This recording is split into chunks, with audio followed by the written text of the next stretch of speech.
the NI Golf Podcast with Paul Kelly and Maurice J. Good morning, good afternoon, good evening, wherever you may be listening to the NI Golf Podcast episode 48.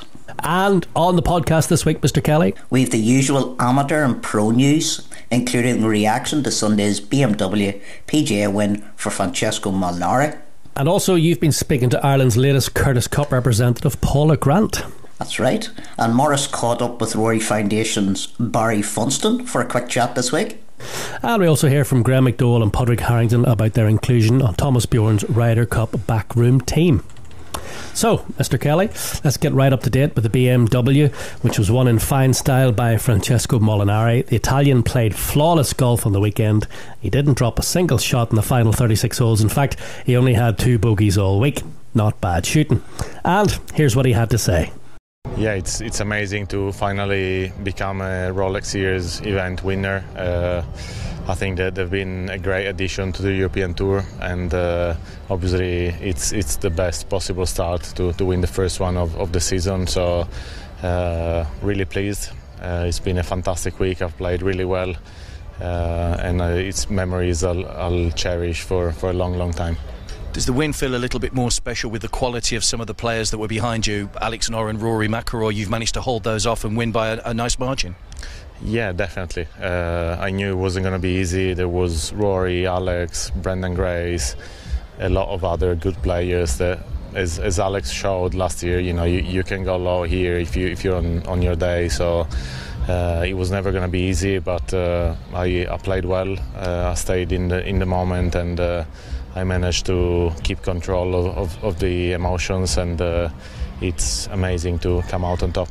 Just finally, not too much time to enjoy this because you've got a big event in your home country in Italy next week, which will be another Rolex Series event and another fantastic field for us at Lake Garda. Yeah, obviously back-to-back Rolex Series events, so it's going to be special next week in my home country. We'll see. I need to get some energies back after today. It's been a draining couple of days, so I'll rest 2 days and then hopefully be ready for Thursday. Rory McIlroy had leapt out to the lead after 2 rounds, but couldn't keep it going at the weekend and was very frustrated to finish second, 2 shots back. Here's what Rory said afterwards. Yeah, just disappointed I didn't play better over the weekend. I was in a great position after 2 days and struggled yesterday and sort of struggled today again as well. Just couldn't get it going. I let Francesco get a few shots ahead on me, and I couldn't claw that back. So I played some good golf coming down the back 9, hit some better shots, but need to work on a few things going forward. So you need to work on some things. What specifically will you focus on going forward? Just the same things. I mean, it's tough. I was saying, the 2 shot or a couple of shots that got me yesterday, I missed to the right. And then today, the shots that cost me were missed to the left. So I've got, when you've got the 2 sides of the golf course in play, it's a little difficult. If you could just take one side out of play, then at least you know what your miss is and you can sort of play against that. But when you're missing shots left and right, it becomes a little more difficult. So just a few more hours on the range and try to get ready for next week. Finally, 2 months ago, we watched you absolutely take apart Bay Hill in a final round 64. How close or far away does that kind of golf feel right now? It's close. It is. It's very close. I mean, I've given myself a great chance here this week. I didn't quite pull it off, but it's not far away. I get a bit down on myself because my expectations are high, and with a 36-hole lead, I should have closed it out this week. But that's not taking anything away from Francesco. He played a great weekend, and bogey-free around here is some playing. So he deserved the win. I just need to do a little bit more work, and looking forward to getting right back at it at Memorial next week. So what did you think of first of all Rory and Francesco? Obviously, pretty flawless, but you can tell how disappointed Rory was. It's a long time since I've seen him as frustrated as that. He obviously thought he really was in to win that one, and after his first 2 rounds, you couldn't have argued with that because he was pretty flawless himself on the Friday. Yeah, absolutely. And then he said himself there in the presser that when you're starting to miss it left and right, you need to put a bit of work in. But from what he was saying and from what the rest of the guys were saying on Sky, it's kind of a timing thing. He's just not quite timing it spot on. Yeah, it was interesting because he obviously was very comfortable in those first 2 days, so something somewhere went out of whack, and he obviously couldn't fix it, which is obviously the key thing. Michael Bannon obviously wasn't with him this weekend, so he couldn't get it sorted out himself, which is unusual because a lot of these guys tend to know how to deal with a wee issue in the middle of a round. Yeah, but if he knew that it was going left, going right, and therefore it was a timing issue, you know what? I'm just wondering what Michael Bannon would say to him that would fix a timing issue, because there's nothing. Is there anything he can really say to fix that other than, you know, he knows his game, he knows how to time a swing. It's just interesting that what Michael might say to fix that. It's an interesting one. I don't know. Obviously, at that level, they're playing at their speed that they're turning is so quick. But for example, if I was out of whack with my timing, which is quite often, I do the old one, you know, where you stand with your feet together and just sort of hit shots trying to get your body all turning together. So maybe they go back to basics like that. Yeah, it was also a pretty good week for GMAC, who played some tidy golf on his way to a tie for 12th, with Shane Lowry back in a tie for 15th. The big news from Graham's point of view, of course, was his selection of one of Thomas Bjorn's backroom team for the Ryder Cup. You know, obviously a huge honour to be asked to be one of the vice captains for the Ryder Cup, a tournament I'm very passionate about and cherish my many memories. I mean, Thomas is a great friend, huge amount of respect for what he's achieved in the game, and to be part of his staff to really help him mount a victorious campaign in Paris is a special thing, and I'm finding it exciting and very inspiring as a player as well. So you know, I feel like I can bring a lot to the team because of those experiences, you know, having been a rookie, having played in the last match. You know, vice captains are guys that, you know, help players with confidence and belief in themselves, put an arm around the rookies and really get them ready for the week. They're, you know, when you're an experienced guy, they help you communicate with a captain and make sure that your thoughts and feelings and wishes are really communicated well. So I think I can bring a lot to the table, and I'm really excited to do so. I look at the lineup of vice captains. I feel very honoured to be part of that lineup. When you look at, you know, world number ones, three-time major champion in Padraig Harrington, you know, European number one in Robert Carlson, and you know, it's an honour to be sitting up there with those guys, and I think, you know, it's a formidable backroom staff, and I think to add to what's going to be a formidable team as well, you know, Team Europe in Paris, and I think, you know, I really believe that, you know, we can make a successful run at getting the Ryder Cup back, and looking forward to being part of it, obviously. And given that Graham has 2 wins at the Ryder Cup course, Le Golf National, it's a pretty sensible decision by Bjorn to get GMAC on board. It does, however, reflect the fact that Graham is looking less and less likely to make the team as a playing member. He did point out that he still wanted to play and was determined to make the team, but he's now ranked 195th in the world and 118th in the race to Dubai, so it seems some way off for Graham at this stage. Absolutely. And you know, it must be one of the hardest things to have to face as a pro golfer, whenever you kind of start slipping down the rankings and you're, you know, arguably not that competitive anymore, and most courses aren't suiting you. Okay, you start to lose a bit of distance. It must be so difficult and so frustrating, and that's just the way it is. It's interesting. Obviously, there was somebody was giving Graham a wee touch on Twitter on about him, you know, you're slipping now, you're VC vice captain's the best you can do now, and this sort of thing. And he answered him with one word. All it said was Sergio. Well, he has a point, you know. I see Graham doing that, you know, from time to time. He does tend to bite back, and I'm kind of reading those things and going, Graham, you know, just ignore these twats, you know. Just you know, don't bite back, you know. I hate saying that. Well, fair play to him. It was some retort. I love it when they come back well, but no. Alongside GMAC, Bjorn named Luke Donald, Lee Westwood and Padraig Harrington as his 4 vice captains, and here's what Padraig had to say. There's nothing like it in sport. I would suggest.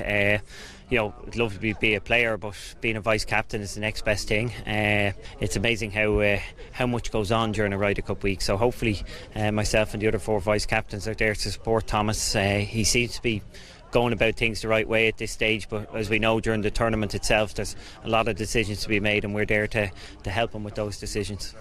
6 Ryder Cups now, and then 2 as vice captain. So yeah, I've seen some good and bad things over the years. I hope to bring a bit of my knowledge to the vice captaincy. I hope to do some good for sure.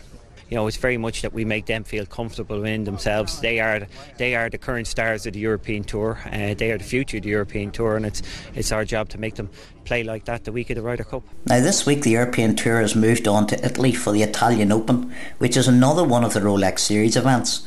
Padraig Harrington, Paul Dunne and Graham McDowell are in the field, where Tyrrell Hatton defends his title.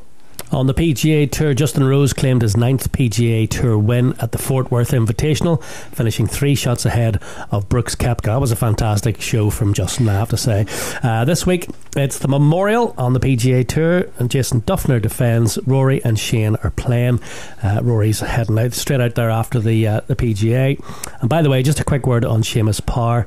He's currently 128th in the FedEx Cup, and he's had 2 top 10 finishes this year so far, so good news for Seamus. Yeah, he's earned somewhere in the region of 400 odd thousand this year, which shows we're probably nearly halfway through their season now.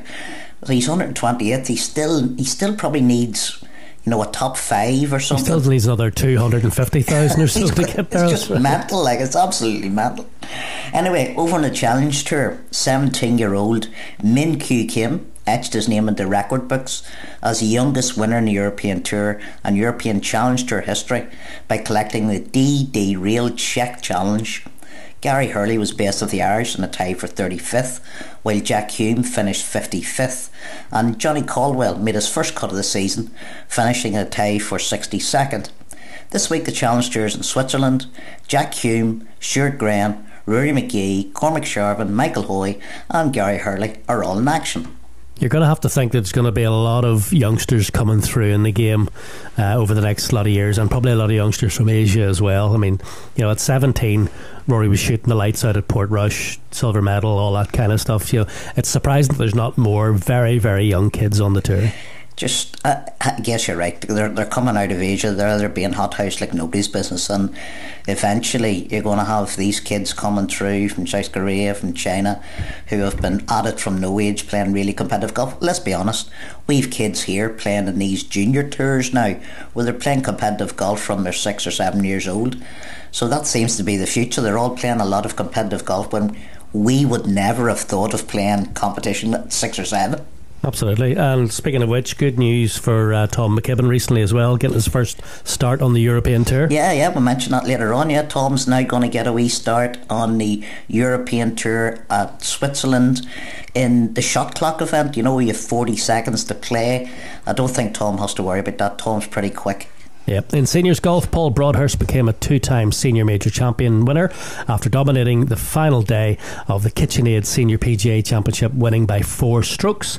The Stayshire Tour has moved on to Denmark this week for the Shipco Masters. Ronan Rafferty, Brendan McGovern, Paul McGinley, Des Smith and Philip Walton are all playing. Good to see them all playing this week.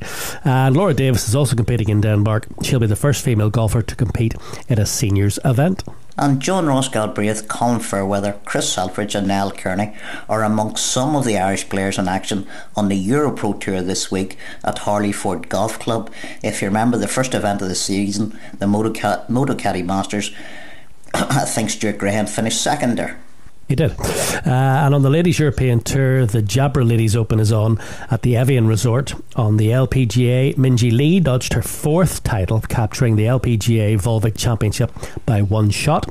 And Stephanie Meadow is in 5th place on the Volvic race for the card rankings, following her tied 8th place finish in the latest Symetra Tour event, which was the Valley Forge Invitational. And finally, news today about our VP of Programming, Olivia Mahaffey. She will play in this week's US Women's Open at Shoal Creek. Olivia missed out by a single shot in qualifying, but got an invite on Sunday evening, which is fantastic news because I know she was disappointed just missing the qualification by 1 shot. She was indeed, Morris, and whenever she texted or tweeted out this morning about it, I was straight on the phone to her wishing her congratulations and good luck and all that. And she was actually on the plane flying to Alabama to get her practice rounds in. No messing around. Call up, gone. Anyway, absolutely. Lahinch Golf Club in County Clare was recently named as a 2019 venue for Dubai Duty Free Irish Open, and Paul McGinley, Ryder Cup captain in 2014, he'll take on the hosting duties next year, and he was instrumental in taking the venue to the southwest of Ireland.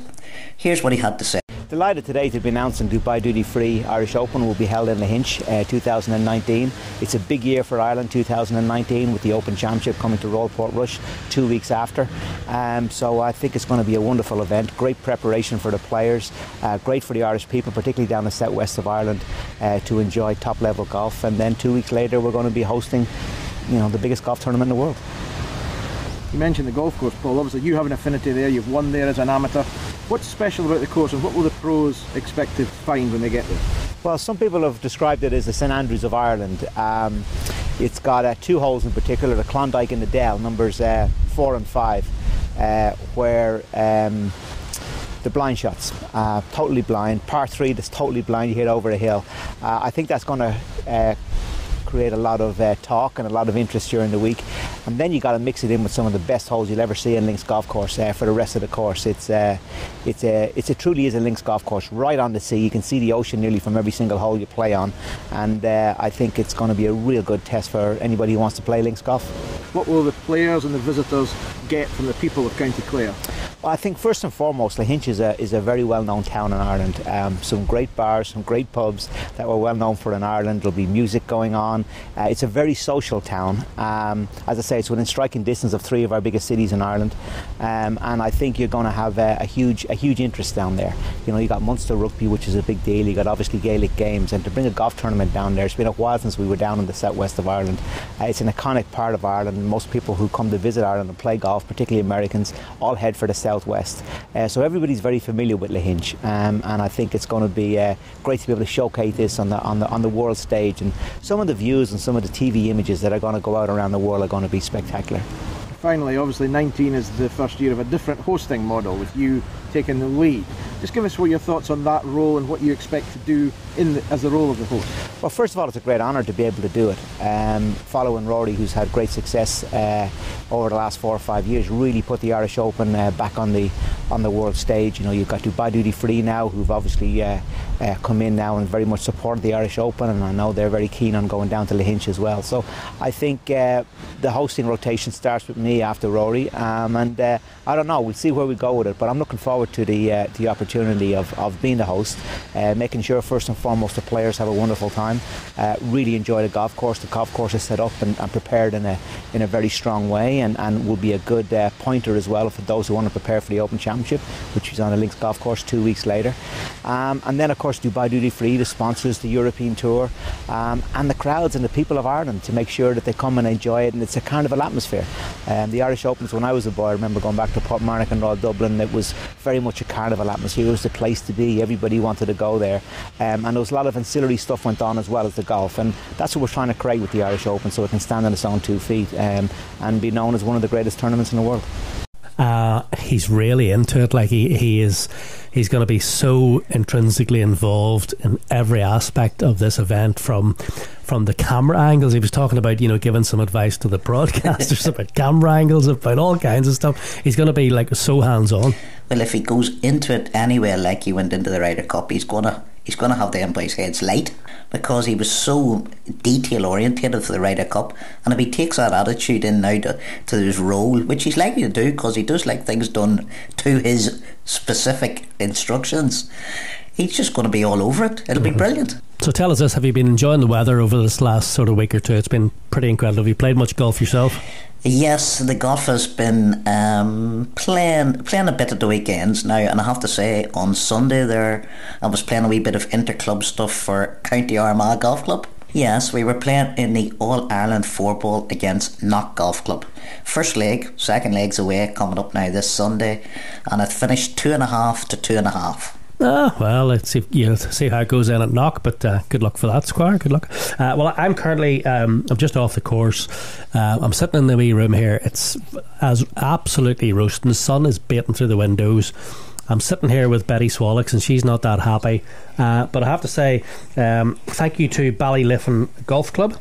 Just as we do our little piece about Ballyliffin, because I'm sitting on a towel which is stamped in blazing red with property of Ballyliffin Golf Club, which must have inadvertently got into my golf bag the day we played up at the Irish Open Media Day. Do you remember it was pissing out of the heavens? Right. Well, I grabbed one of the towels out of the change rooms to dry the clubs, and I must have stuck it in the bag and forgot all about it. So, Mr. Farron, I will return it when we come up for the Irish Open. Fear not, you'll get your towel back. But I'm actually sitting on it now because I've got one of those wee sticky chairs, and it's not pleasant. So I'm sitting on the towel. It's perfect. Absolutely perfect. Anyway, this year's Irish Open at Ballyliffin is just over a month away now, and Rory McIlroy and the Rory Foundation will again be raising funds for charities in the area. I caught up with Barry Funston, Chief Executive of the Rory Foundation, at an event down at Hollywood Golf Club last week for a quick chat about the foundation and some plans going forward. We're standing here beside the first tee at Hollywood Golf Club this very sunny Saturday afternoon in May. A bit different from the last time we spoke, Barry, on Wednesday afternoon at a very 50 miles per hour gale force wind Ballyliffin. So we meet again. Yes, indeed. It's certainly something else now, Morris. This is ideal conditions. Ballyliffin was something special for all the wrong reasons, I think, with the weather. So tell us what's happening here at Hollywood today for the Rory Foundation. Yeah, well, basically the Rory Foundation, as you know, help a charity called Sport Changes Life, and we bring American graduate students to Ireland, and 2 of the students this year are golf graduates, and they've been up at Hollywood mentoring kids. So today we're having a family golf day where the kids that have been on the programmes are going to come and show their skills to their parents. So it should be a good fun day out. And what all have you got lined up then apart from the golf today? Well, there's golf, and then there's going to be an auction all day. We've got some memorabilia. Rory signed a few bits and pieces to auction off, and I think there's going to be a bit of a disco later. So there should be a lot of fun here today.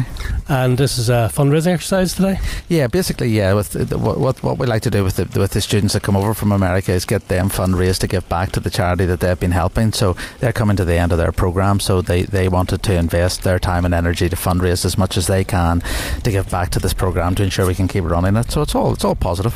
And in terms of the students, what did their programme involve? Well, basically they arrive from all over America, Morris. They're put into various universities throughout Ireland. The golf graduates here at the University of Ulster, they finish their master's degree themselves, and whilst here they engage in community outreach programmes and mentoring kids through sport. So they've been running a programme every Sunday up here where we've had 50-60 kids, and they've been teaching them golf skills. So it's been a real positive programme for both the kids and the graduate students. Well, best of luck for today, Barry. If you fancy swinging a club, I can lend you a small child if you want.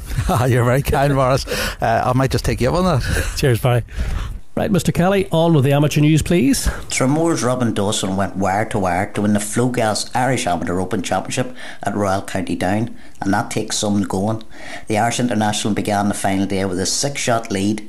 He survived a mid-round blip to win by 4, and when he was over, he spoke to the GUI's Alan Kelly. Speechless, really don't know what to say, just mixed emotions. You know, I could finally relax after 4 days. It's been a few sleepless nights the last couple of nights, and just relieved, I'd say, really is the word. Yeah, I just try to stay in the present as much as I can, just go through my routine.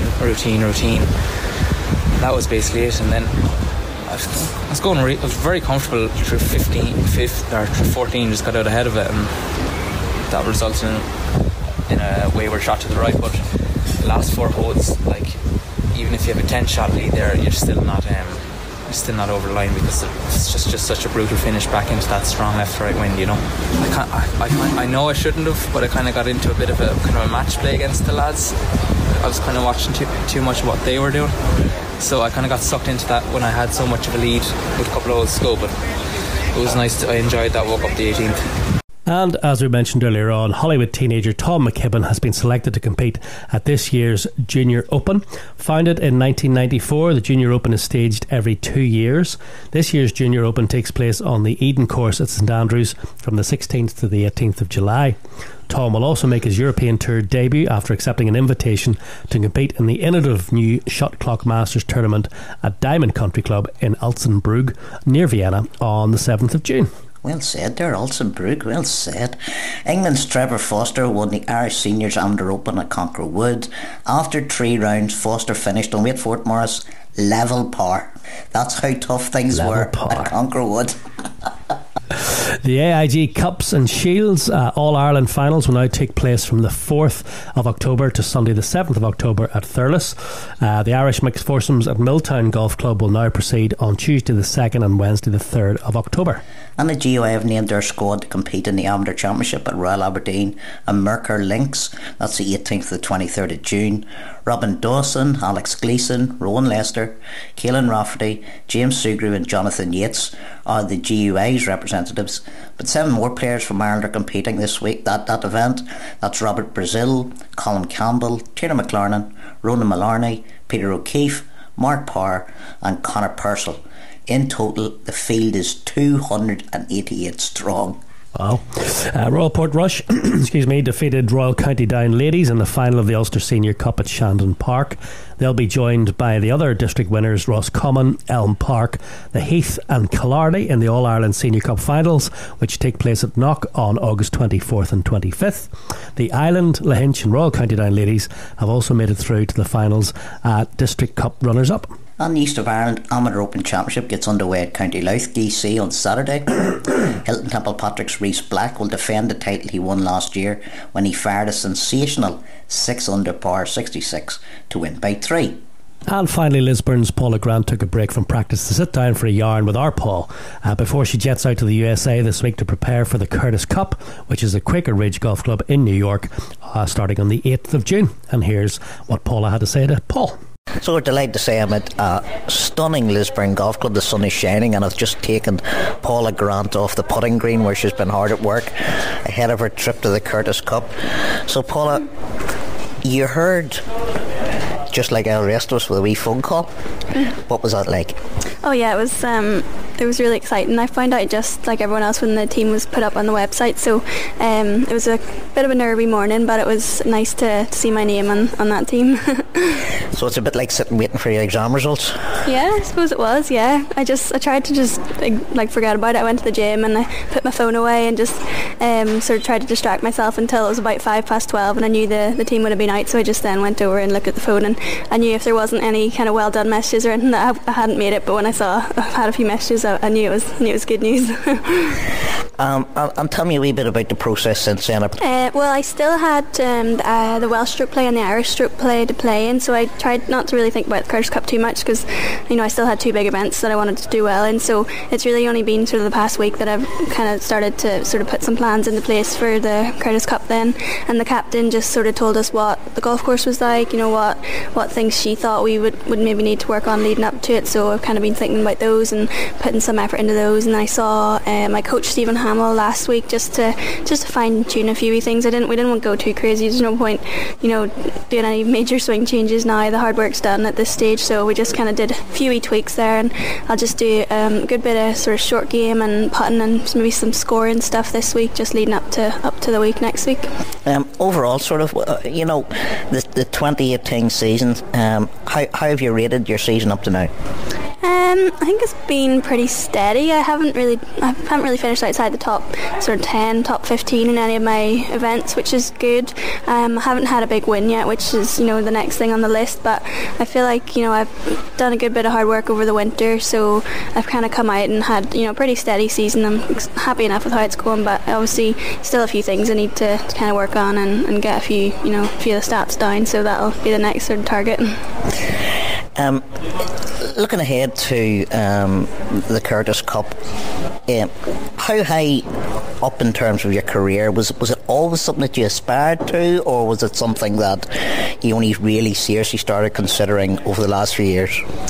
I was sort of on the periphery of getting on the team maybe 4 years ago, which put it in my head that that might be something I would love to get on. But it was really sort of a year and a half ago when I stopped working full time that I thought I'm gonna put golf ahead of work at this stage and just put more time and effort into it, and if I can get good enough to be on the Curtis Cup. So that was definitely one of the major goals when I started to do the part-time stuff and then play more golf, which is nice to make that decision and then actually get on the team, which is good.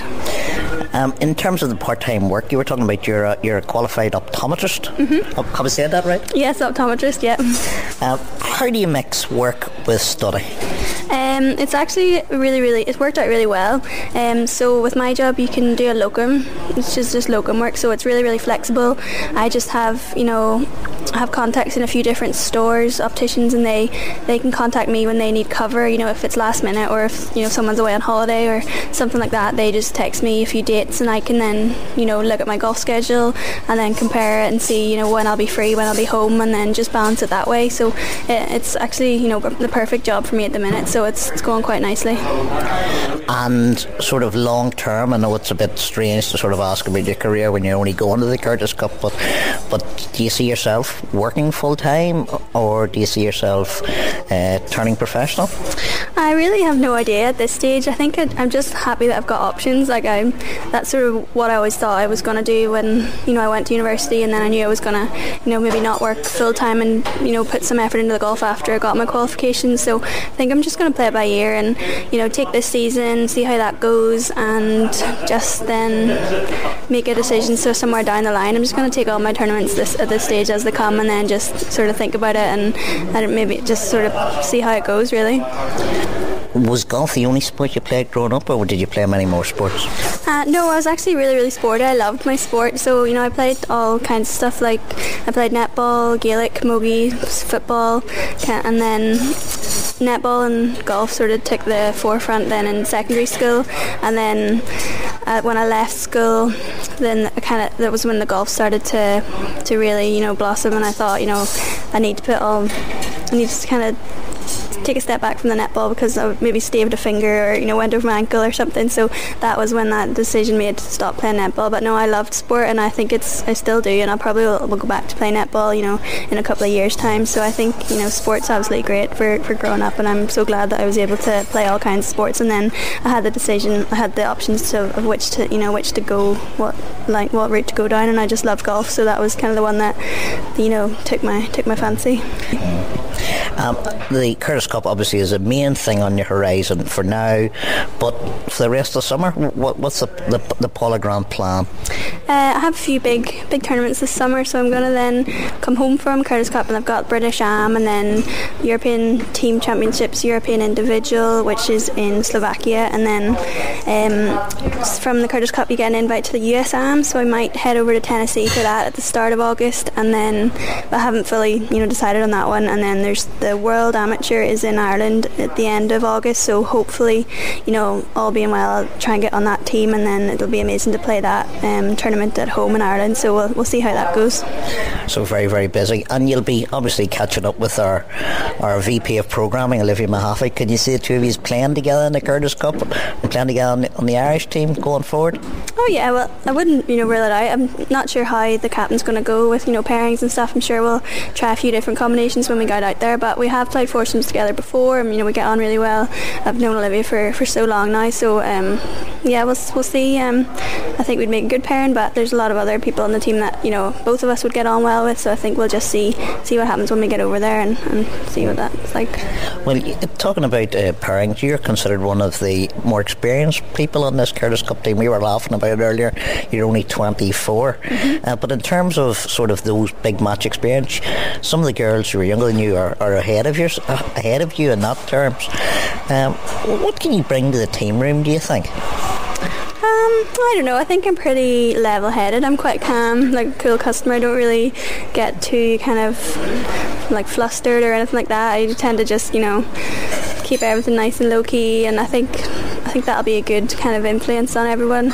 And I think I'm just more experienced. I've got more life experience, so I think I've played in a lot of team golf before, so I think even just in the team room, like in terms of like atmosphere, say we have a really good session, it's like I think I'll be able to let everyone make sure we like come back down and really focus on the next one, or say we have a bad session, I'll be able to like G everybody up and get everyone going again. So I think I'll be a good asset to the team in that respect, hopefully. And finally, GB&I in a Curtis Cup away from home, it's never easy to win away from home. How difficult a task, can you try and explain how difficult a task it'll be for you to do the business over there? Yeah, I think it'll be a tough match. The American team's very, very strong, but GB&I are the holders. They won it last time, and it doesn't really make much well, I suppose it does make them the favourites because they have the home match, but it's golf, anything can happen on the day, and there's 5 sessions, so I think we're going to go out and just prepare as best as we can. We've got a really strong team ourselves, and I think we all get on really well together as a team, so that always helps. So I think we'll just go over there and do all the preparation that we can do, and just go out all guns blazing. And that is it for episode 48 in this sort of slightly abridged version that we do in remote locations. It's if you're playing golf in the inter-club team games at the minute, good luck with that. And a special mention to Gordon Rourke, who recently holed out for an ace on Ardglass's tricky par 3 second. That's a beast of a hole. I hit that hole. I don't know how I did. I think he hit a 7-iron. Yeah, probably. And some days it's a driver, I know. So well done, Gordon. And we're not jealous of anything. And if you hear of anyone else bagging a hole-in-one or even shooting a really low score, get in touch via our social media channels. You can go on there and have a rattle at us, have a rattle at anything you want, at NI Golf Podcast. We're on Facebook as well. And we forgot to mention one of our wee polls that we did recently. The RNA have joined up with the USPGA and started their worldwide investigation about ball distance. Did you see this? Yes, they're finally going to do something about it. Yeah, so they're starting the review anyway. So they're going to look at how far the ball goes and what it is that's causing it, the impact it's having on golf and all this kind of stuff, and just distance in general. So our little Twitter voting poll was: is it A, the ball, or B, the ball? Because I think most people are saying it's the ball. So I'm not sure why they need to launch a global worldwide investigation into it. But you know what the RNA and USGA, they love a wee committee, they love a wee consultation. Yes. Wasn't it recently? Didn't somebody? I mean, they're always doing them on the the likes of Peter Finch, his Golf Channel, and Crossfield, and all those Rick Shields and all those guys. They're always doing these wee interesting videos, and didn't they all do sort of Persimmon Woods? That's right. Recently, where they took a Persimmon one, put it up against the new drivers, and if you nut it out of the middle, there's not a huge difference in the drivers. But there was one of them did Persimmon Wood and the old ball, and the difference with a Persimmon Wood and the old ball, a Persimmon and the old ball, and a new driver and a new ball, the difference was like hundreds of yards. It was a big difference. I can't actually remember. Pretty much the conclusion. I can't remember hitting Bellata balls. Morris, can you remember hitting Bellata balls? Do you know what? I wouldn't. When I was a kid, I wouldn't have known what a Bellata ball was. The one I remember is a Dunlop 65 in its wee lovely little wrapper that was like a Ferrero Rocher, only it didn't have Ferrero Rocher then. So that's what I remember. Dunlop 65. The Bellatas were too expensive and too good for the likes of us to be hacking around with. Absolutely. Here, look, we better go. So thank you to everyone for listening. We'll be back again in a couple of weeks' time, and it's getting close to the Dubai Duty Free Irish Open. We're getting very excited. We're going to be up there actually the whole week. We're doing various bits and pieces for various publications and broadcasters, and of course we'll be doing lots for the NI Golf Podcast as well. So that's going to be exciting. So Mr. Kelly, we'll talk to you soon. See you later. Thanks very much. See ya. Alright, don't touch me. Seawood. Shaking that ass, shaking that ass, shaking that ass. Seawood, shaking that ass, shaking that ass.